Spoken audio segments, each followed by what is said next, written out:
Plusieurs facteurs permettent d'expliquer ces graves incendies. Hier, de nombreux massifs forestiers étaient classés en vigilance noire, c'est-à-dire à un niveau de danger rarement atteint. C'était notamment le cas dans les Bouches-du-Rhône. Autre raison de ces spectaculaires incendies, la sécheresse. C'est le cas depuis l'hiver dernier avec un manque de précipitations dans certains départements du sud de la France.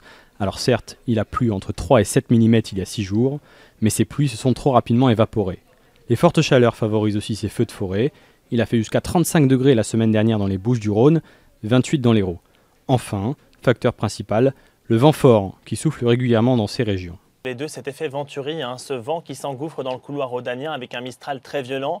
Lorsque les différents foyers ont pris hier, ont démarré sur les Bouches-du-Rhône, autour de la Méditerranée, en fait, les rafales de vent, le Mistral était particulièrement violent. Météo France a relevé 107 km/h à Istres, 100 km/h à Salon-de-Provence, des rafales de vent qui attisent les flammes et qui souvent transportent les braises sur des dizaines de kilomètres, d'où leur inquiétude en fait, puisque tant que le vent persiste, eh bien, il y a à nouveau un danger de propagation et de nouveaux départs d'incendie.